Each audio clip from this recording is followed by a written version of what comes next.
एक मस्जिद, एक जमीन खाली करवाना लोगों के खून से खाली करवाई जाएगी। सबसे बड़ी बात है, एक जमीन खाली करवाने के लिए लोगों को खून बहा दोगे, लोगों को शमशान तक पहुंचा दोगे, लोगों को कब्रिस्तान पहुंचा दोगे एक जमीन के टुकड़ों के लिए। ये मैं तो सारे मुसलमानों को बोलूंगा, आप इनका समर्थन करते करते अपने मकान भी दे दो इनको, कल यही होना है। अभी कुछ नहीं होगा, अब वहां पूरी की पूरी कॉलोनियों में बुलडोजर चलेगा। मेरे से आप लिखवा लो। आज की डेट में मुसलमानों का ये क्या हो रहा है, ये गेम है। पहले उकसाओ, पहले भड़काओ, फिर वो जवाब देंगे। सबको पता है, ये तो है नहीं कि वो चुप रहेगा, वो जवाब देंगे, वो भड़केंगे। जब वो भड़केंगे तो भड़कने का उनका फायदा उठाओ, और भड़कने का फायदा ये उठाओ कि अगले दिन उनके घरों के आगे बुलडोजर खड़े कर दो। अब क्या होगा, पूरी की पूरी वहां पे तो मंदिर, और अभी तक सिर्फ मस्जिद और उसकी बात थी मदरसे की, अब सारी जमीन समतल नजर आएगी।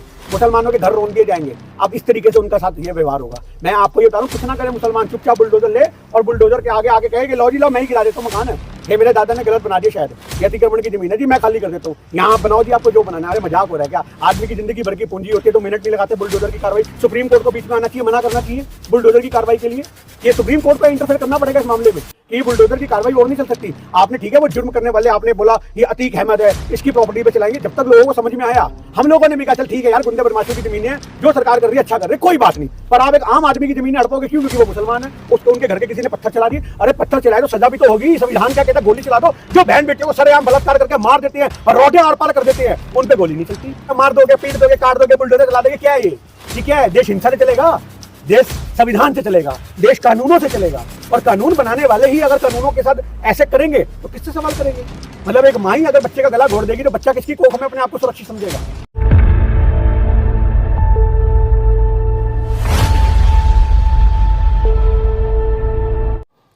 नमस्कार साथियों, आज हमारे साथ बातचीत करने के लिए गिन्नी सहानी जी हैं। और आज हम जो बात करने वाले हैं वो हल्द्वानी में जो हिंसा हुई है उसके ऊपर हम चर्चा करेंगे इनसे, और जानने और समझने की कोशिश करेंगे कि एक सिख समाज किस तरीके से इस घटनाक्रम को देख रहा है।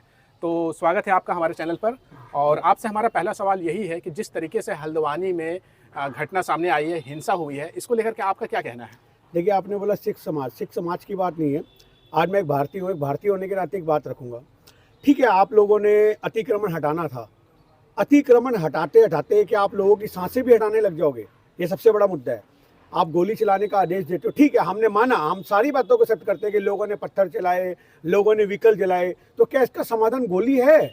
हिंसा का सहारा लेकर के क्या सरकार दबा लेगी लोगों को? आप ये चीज सोचिए। मतलब एक देश को हिंसा की आग में झोंकना, ये तो सरेआम देश में तानाशाही को उदाहरण है। आज जलियांवाला बाग हत्याकांड जैसे हुआ था, गोलियां चला दो, ये तो बिल्कुल वही माहौल हो गया। अरे इंसान विरोध कर रहा है, आप वाटर कैनन का प्रयोग कर सकते हो, आप आंसू गैस के गोलों का इस्तेमाल कर सकते हो, आप लाठीचार्ज कर सकते हो, आप वहां पे धारा 144 लगा सकते हो, और भी बहुत सारे मुद्दे हैं अलग करने के लिए। पर आप सीधा गोली चलाने का आदेश दे दोगे, तो ये चीज कहीं से कहीं तक हमें वाजिब नहीं लगी। या तो सामने वाले लोग भी एक बंदूक के हथियार निकाल करके घरों से निकले होते, पत्थर चला रहे हैं, कुछ चला रहे हैं, वो भी नहीं पता चलाने वाले कौन हैं। आप उनकी तहकीकात करते, पहचान करते, उनका रिमांड लेते। पर आपने तो भैया पूरी की पूरी कम्युनिटी को टारगेट करना शुरू कर दिया। वहां पे जितने भी लोग थे सबको गोलियां मारो। कल तो एक वीडियो भी देखने को मिली है जहां गोलियों की आवाजें आ रही हैं। आपको पता है इस आड़ में क्या होगा? इस आड़ में लोग जाति दुश्मनियां निकालेंगे। इस आड़ में लोग ये कहेंगे भैया इसको मार, साले को गोली मार, कह दिया जाएगा सरकार ने मार दिया। पर्सनल दुश्मनियां, अगर मेरी आपकी कोई दुश्मनी है तो मैं आपके घर के बाहर बंदूक लेके चला दूंगा। क्यों? क्योंकि माहौल ऐसा बना हुआ है। लेकिन इनकाउंटर करने के लिए जो आदेश दिया गया है वो तो जो लोग हिंसा में लिप्त हैं या फिर जो हिंसा कर रहे हैं, हिंसा फैला रहे हैं, उन लोगों के लिए कहा गया है। कैसे पता लगेगा आपको? अब तो वहां पे धारा 144 लग गई, कर्फ्यू लग गया। आपने उससे पहले कल जो गर्मा गर्मी का माहौल था, मैं वही तो कह रहा हूँ, गर्मा गर्मी के माहौल में सब कुछ हुआ ना, तो आपको कैसे पता? और सबसे बड़ी बात है, 14 तारीख को तो वहां का एक और स्टे आया हुआ था, कोर्ट के अंदर चल रहा था वो मामला। अभी 14 तारीख को उसकी सुनवाई थी फैसले की, अभी भी होगी फैसले की सुनवाई। पर आप ये देखो, जब तक मुकदमे थानों में है, कोर्ट कचहरियों में है, उसके बावजूद भी ये सब कुछ हो रहा है। ये हमारे बयान नहीं है, ये वहां के जो लोकल एमएलए हैं उनके बयान है कि प्रशासन ने जल्दबाजी की है, प्रशासन ने लोगों को कॉन्फिडेंस में नहीं लिया। आज से पहले मस्जिदें अगर तुमने गिराई हैं, आज से पहले तुमने इतना कुछ किया है, तो क्या लोगों ने संयम नहीं बनाया? लोगों ने कॉपरेट भी किया, संयम भी बनाया। आप इस चीज को देखो। ठीक है, सामने वाले पक्ष का हम पक्ष नहीं रखते कि उन्होंने पत्थर चलाया, वो गलत है, हम उसका टोटली विरोध करते हैं। पर ये माहौल पैदा कौन कर रहा है? आप लोगों को कॉन्फिडेंस में लेते, आप लोगों से विश्वास में लेकर के पहले सीआईएफ लगा करके, उसकी सारी फोर्स लगा करके सारी जगह को सील करते, तब काम होता है। आप जाओ बुलडोजर चलाओ तो लोग तो घरों से निकलेंगे। लेकिन कई सारे ऐसे लोग हैं, खासतौर से हमारे देश में बहुत सारे ऐसे लोग हैं जो कहते हैं कि क्या हमारा देश जो है धर्मशाला है, जहाँ पर खुली ज़मीन दिखती है वहाँ पर लोग पहुँच जाते हैं, कब्जा कर लेते हैं, और जब कब्जा हटाने की कार्रवाई होती है तब फिर वो रोना गाना धर्म को शामिल कर लेते हैं। हमारा सबसे बड़ा सवाल है कि जब कब्जा हो रहा था उस समय कहाँ थे लोग? उस समय प्रशासन कहाँ था? अगर मान लिया चलो दूसरी सरकारें थी, हमने तुम्हारी बात भी ऊपर रखी, तो क्या उस समय विरोध किया गया? आप इस चीज को देखो ना। तो आज की डेट में ये सारी कार्रवाई इलेक्शन से पहले क्यों होती है? आप ये सारी कार्रवाई बाद में भी कर सकते हो। राम मंदिर के उद्घाटन से अब तक कितनी मस्जिदें, कितने आपको मदरसे, कितने हिंदू मुस्लिम फसाद, ये सब कुछ देखने को मिल रहा है। तब हमारे मन में शंका पैदा होती है कि ये नेचुरली हो रहा है या ये करवाया जा रहा है, तब दिमाग खनकता है। लेकिन कई सारे लोग जो है ये तर्क देते हैं, खास करके मीडिया ये तर्क दे रही है कि अतिक्रमण जो है इस देश की बहुत बड़ी समस्या है और अतिक्रमण जो है हटना ही चाहिए था। तो अगर अतिक्रमण पे कार्रवाई होगी तो क्या पत्थर चलाए जाएंगे? अतिक्रमण एक पक्षीय होगा तो सवाल खड़े होते हैं। अतिक्रमण अगर सबके साथ हो तो सवाल खड़े नहीं होते। आप इस कॉलोनी में आए हो ना, यहाँ आपके सबके छज्जे, अगर आप एमसीडी बुलाओगे तो पैसे ले लेके जाती है एमसीडी। सबके छज्जे 4-4 फुट 3-3 फुट तक बाहर निकले हुए हैं, गलियां कवर कर रखी हैं लोगों ने। सबकी बिल्डिंगें गिरा दो, सबके मकान गिरा दो।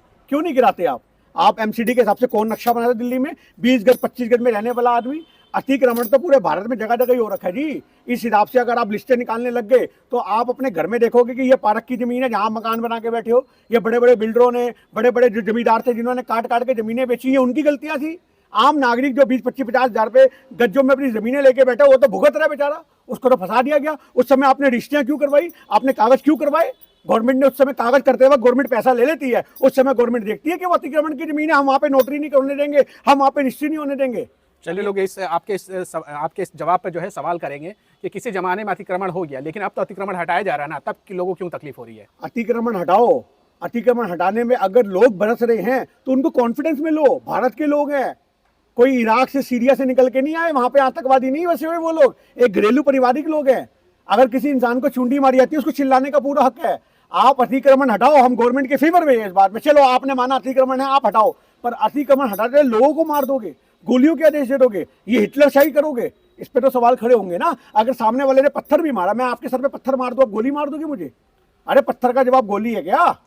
लेकिन कहा यह भी जा रहा है मीडिया से, जो खबरें सामने निकल करके आ रही है कि जो अतिक्रमण की कार्रवाई हो रही थी वो रोहिंग्या बांग्लादेशियों के ऊपर हो रही थी। देखिए आज रोहिंग्या जाकर बांग्लादेशी हैं, ये सर्टिफिकेट लेके नहीं बैठे। अगर आज आप मुस्लिम हो तो आपके मुस्लिम टैग पे नहीं लिखा कि आप कौन से हो, आप शिया हो या सुन्नी हो या बांग्लादेशी या पाकिस्तानी हो, फलानी या ढिमकाने, कौन हो ये नहीं पता। उसके लिए गवर्नमेंट लेके आई थी ना सीए एनआरसी, क्या हुआ?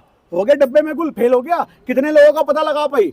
असम के अंदर 22 लाख हिंदुओं को उठा करके इन्होंने बाहर फेंक दिया था। आप ये बताओ, असम के अंदर 22 लाख हिंदुओं को उठा के बाहर फेंक दिया सीए एनआरसी के दौरान। आप क्या बात कर रहे हो? इनको यही नहीं पता होता कि इनके जो लॉ बनते हैं उनको यूज कैसे करना है, इस्तेमाल कैसे करना है। इनको ये दिखता है ये मुसलमान है, इसकी मस्जिद गिराओ, ये फलाना। अरे आप अतिक्रमण का बहाना लो, आप ये बहाना लो कि यहाँ पे मस्जिद थी या यहाँ पे मतलब मंदिर था, सब कुछ आपके हिसाब से हो, हम उस चीज को मना नहीं कर रहे, पर लोगों को गोली चलाने का आदेश देना ये हमें गवारा नहीं। जी, ये बिल्कुल आपने सही सवाल उठाया कि भारत के इतिहास में पहली बार ऐसे देखने को मिल रहा है कि एक मुख्यमंत्री ने सीधा गोली मारने का आदेश दे दिया है। देखिए ये गोली मारने के आदेश कौन दे रहा है, पीछे से पावर कौन दे रहा है? आज की डेट में इतनी बड़ी पावर देना, आपको पता है गोली चलाने के लिए एक बहुत बड़ी हिम्मत चाहिए होती है। किसान आंदोलन के दौरान कितने सारे किसान जो थे वो आपको लाल किले पे चढ़ाई करते नजर आ रहे थे, कितनी जगह लोग कूद मरे थे। तो क्या उन किसानों पे गोली चलाई गई थी? नहीं चलाई गई ना। तो आज समझना पड़ेगा, आप सिर्फ और सिर्फ अपनी पर्सनल दुश्मनियां, जो हिंदू मुसलमान की नफरत है, उस नफरत के चलते ये आदेश दे रहे हो। ये सरेआम दिख रहा है।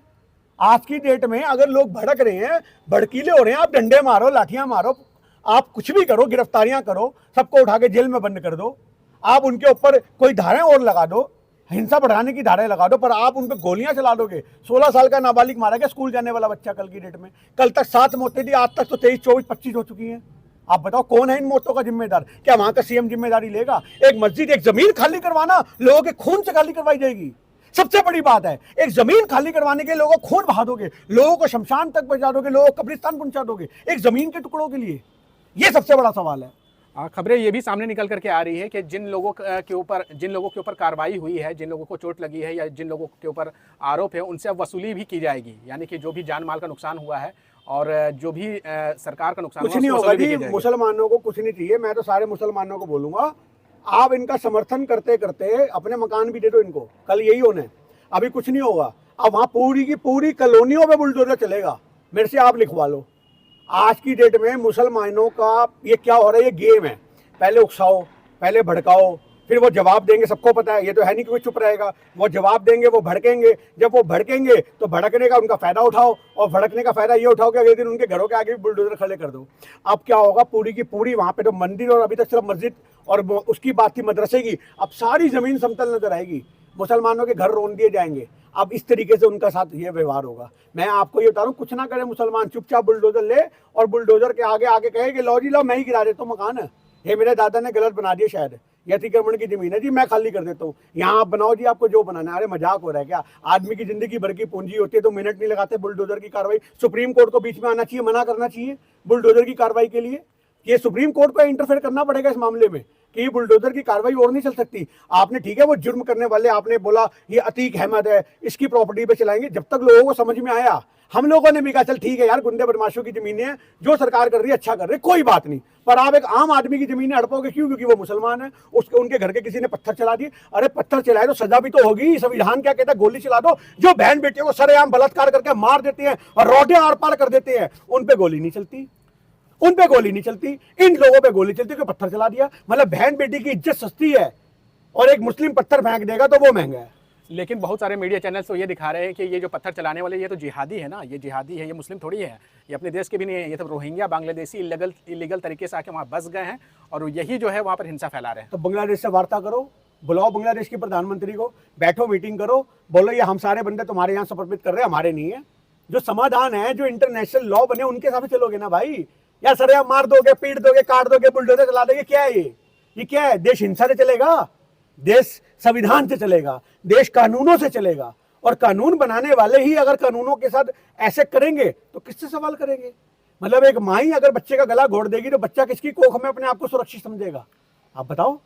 आपकी एक वीडियो क्लिप काफ़ी ज़्यादा इन दिनों सोशल मीडिया पे वायरल है, उस पर कहा जा रहा है कि आपका जो संबंध है वो खालिस्तानियों से है और पाकिस्तानियों से, इस तरह की बातें भी की जाती है, क्योंकि आप जो है संविधान के पक्ष में कुछ बोल रहे हैं तो आपको खालिस्तानी और पाकिस्तानी बनाया जा रहा है। बिल्कुल जी बिल्कुल, आप बनाओ। पाकिस्तानी की अगर बात करो तो हमारे बाप, तब से अब तक हमारे बाप यहीं मरे, हमारे दादा यहीं मरे, हमारी दादी यहीं मरी, हमारा पूरा कुटुंबा यहीं हुआ, पैदा हुआ। अब आप बताओ कि हम भारतीय हैं, पाकिस्तानी हैं। और रही बात खालिस्तान की, तो आप हमारी प्रोफाइल पे जा करके देखो, तिरंगे की पग बना के हम बैठे हैं, हम खालिस्तानी हैं। आज समझना पड़ेगा, देश को बांट रहे हो आप, हम उसको बंटने से रोक रहे हैं, तो तुम्हारे को तकलीफ हो रही है। हम भाईचारा चाहते हैं, हम देश संविधान से चाहते हैं, हम भारत के साथ खड़े हैं। ये भी लोगों की गलतफहमी है कि ये मुसलमानों का पक्ष रखता है। जिस दिन तुम्हारे साथ जाति होगी हम उसमें भी बात करेंगे। हम बात तो जाति करेंगे, अतिक्रमण हटाओ। मैं फिर बोलता हूं, अगर आप कह रहे हो, क्योंकि हम सरकार के लॉ से तो लड़ नहीं सकते ना, अगर आप कह रहे हो अतिक्रमण की जमीन है, आपके पास कागज है, प्रूफ है, आप हटाओ, पर लोगों की सांसें मत छीनो। ये सबसे बड़ा सवाल है। आपको डर नहीं लगता है, आप जिस तरीके से बेबाक होकर के बोल रहे हैं, जिस तरीके से देश में माहौल है, कहीं ऐसा ना हो कि लिंचिंग वगैरह हो जाए? एक ही जिंदगी है जी, बाबा जी की दी हुई, और वो सरदार कभी भी अपने सर पे कफन बांध के चलते हैं, वो डरते नहीं है इन माहौलों से। तो साथियों, ये थे हमारे साथ गिन्नी शाहानी जी, जिन्होंने खुल करके अपनी बात रखी है हल्द्वानी में जो हिंसा हुआ है उस पूरे घटनाक्रम के ऊपर।